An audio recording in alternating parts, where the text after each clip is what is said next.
Assalamualaikum warahmatullahi wabarakatuh. Selamat pagi. Pada kesempatan ini saya akan menjelaskan tentang sistem pencernaan manusia.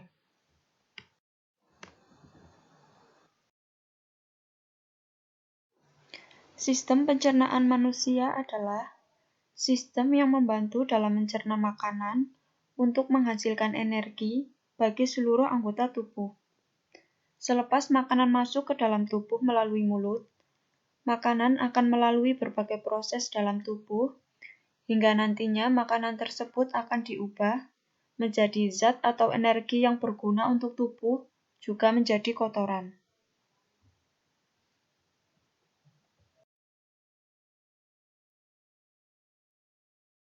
Sistem pencernaan manusia meliputi gigi, lidah, kelenjar ludah, kerongkongan, lambung, usus halus, usus besar, dan anus.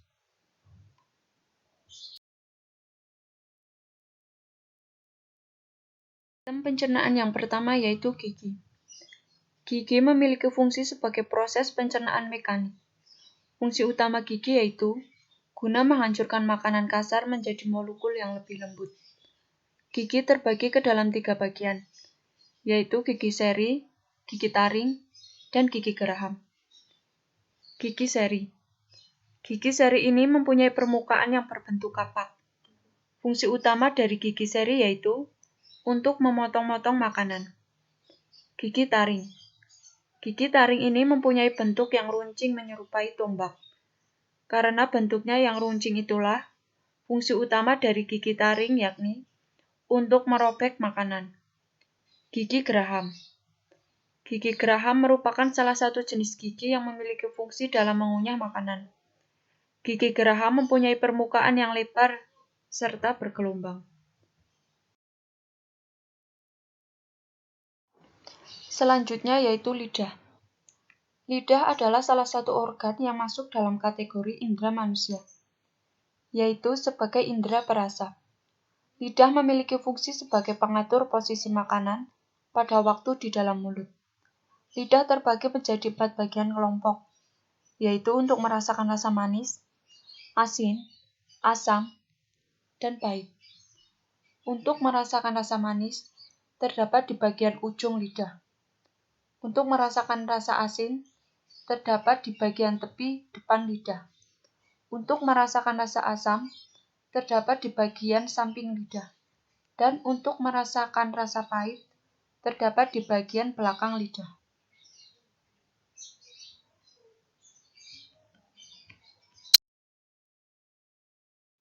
Kelenjar ludah. Kelenjar ludah merupakan suatu organ yang memiliki fungsi sebagai penghasil ludah. Fungsi tersebut sebagai pelumas makanan dan juga sebagai penjaga agar tetap dalam kondisi basah. Ludah yang dihasilkan oleh kelenjar ludah di dalamnya mengandung beberapa zat antara lain seperti mukus, air, enzim amilase, serta enzim ptyalin.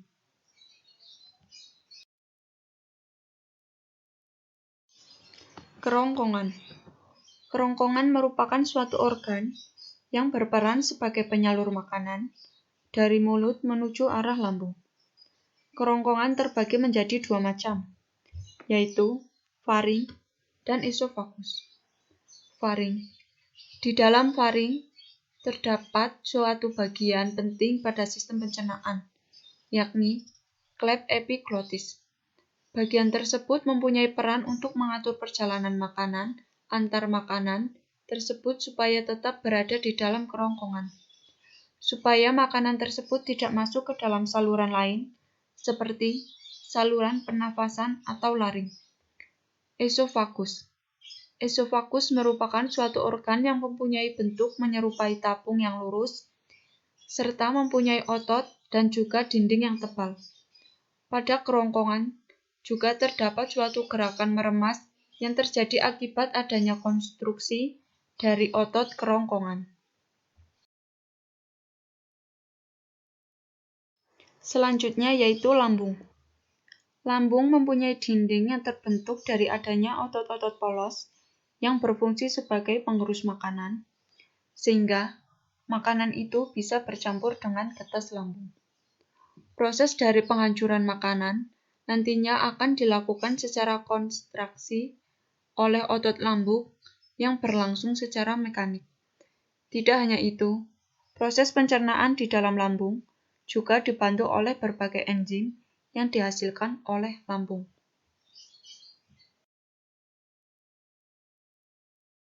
Selepas makanan dihaluskan di dalam lambung, selanjutnya makanan itu akan diteruskan menuju ke usus halus. Usus halus memiliki fungsi utama sebagai tempat pencernaan dan penyerapan nutrisi makanan. Usus halus pada hakikatnya terbagi ke dalam 3 bagian, yaitu duodenum, jejunum, dan ileum. Pencernaan makanan terjadi di dalam usus 12 jari dan usus tengah. Proses penyerapan nutrisi terjadi di usus penyerapan. Pada waktu makanan ada di dalam usus halus, proses pencernaan yang berlangsung yakni proses kimiawi. Proses kimiawi yang terjadi di usus halus dibantu dengan enzim-enzim yang dihasilkan oleh kelenjar pankreas serta usus halus itu sendiri. Sesudah makanan diserap nutrisinya di dalam usus halus, selanjutnya makanan akan diteruskan menuju usus besar. Usus besar sendiri terbagi menjadi 3 kelompok, yakni usus besar naik, usus besar melintang, serta usus besar turun. Usus besar memiliki peran sebagai tempat pembusukan sisa-sisa makanan yang sebelumnya sudah diserap nutrisinya oleh usus halus. Proses pembusukan yang berlangsung di dalam usus besar dibantu dengan bakteri yang bernama E. coli. Untuk sisa makanan seperti air, mineral, serta garam, kemudian akan kembali diserap oleh usus.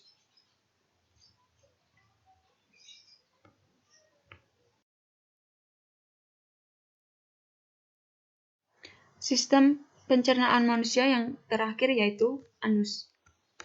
Sesudah nutrisi yang ada di dalam makanan benar-benar diserap secara sempurna atau habis, maka sisa makanan tersebut kemudian akan membusuk dan dikeluarkan oleh anus. Anus memiliki fungsi sebagai tempat untuk pembuangan feses atau kotoran. Itu adalah urutan sistem pencernaan manusia yang dapat saya sampaikan. Semoga bermanfaat bagi kalian semua. Terima kasih. Wassalamualaikum warahmatullahi wabarakatuh.